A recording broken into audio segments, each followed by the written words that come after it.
weekly KPI. Just take us through the actual chart of the, let's say it's for all portfolio managers. I'll also take you through the data entry as well. So first, looking at the chart, what we've got around the outside are a maximum of 6 charts, one for each potential portfolio manager for this particular branch. So we're looking at Easington. Easington has the maximum number of portfolio managers, which is 6. So this chart here is for Bev, then we've got one for Natalie, Michelle, Lisa, Kat and Julia. This large chart in the middle is the total combined for Easington, so it's all of these added together to give you your total. The chart itself is split into 2. We've got a line chart at the top here, which is the let ratio as a percentage, and then underneath we've got the bar chart, which is showing the properties let, properties ready and the properties not ready. So the bar chart is it's a stacked bar, so we're looking at the data label on the top is showing the total managed. So in this case there's 103 managed properties in that particular week under Bev's control, of which if we click on let, we can see 95 are let, 3 are ready, 5 are not ready. So clicking on each of these buttons will cycle the data label. Now the reason I use this cycle is so that you're not cluttered with lots of different data labels, especially with data of this sort of size. If we had a data label for each of the bars, then they'd be on top of each other and you really wouldn't be able to see what's going on. So simply clicking on any of these will cycle those numbers. We can also turn them off, and we've got an on off for the let status at the top as well, so we can turn that off if you wanted to as well. We've also got this clearance toggle.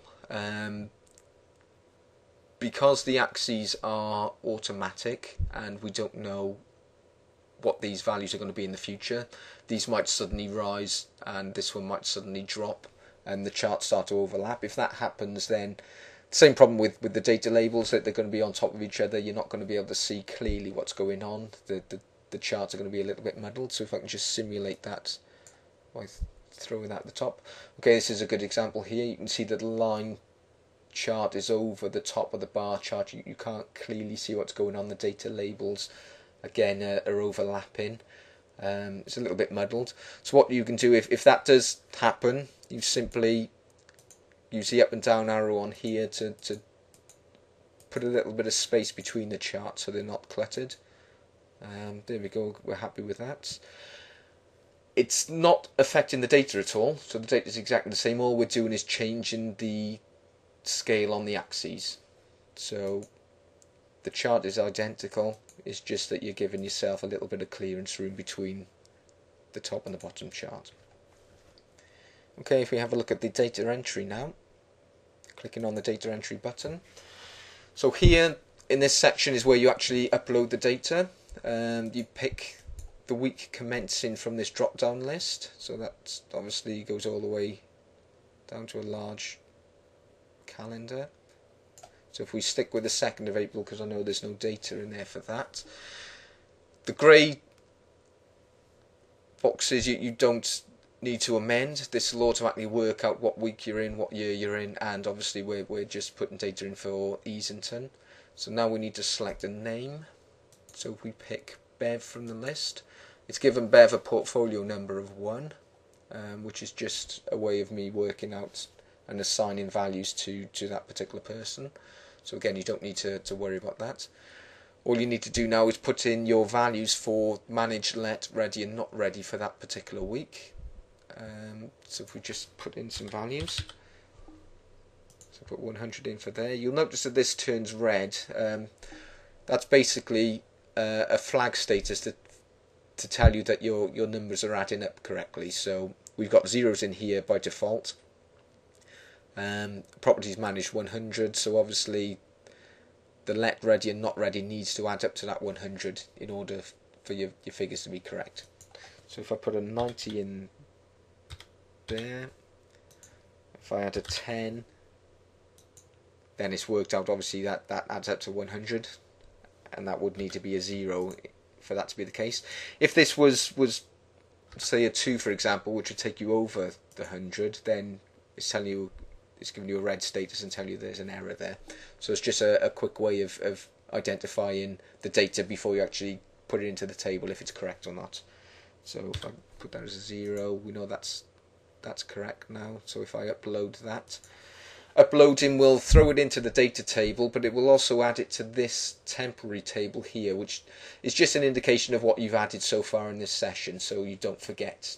You know, as you're working through this list, you know exactly who you've added and if you've missed anyone. So if we just choose the next person from the list as well, again throwing some random data in. So I'll put a 5 there and a 5 there. So it's happy that adds up to 120, upload, and there we go, we've added the second person there.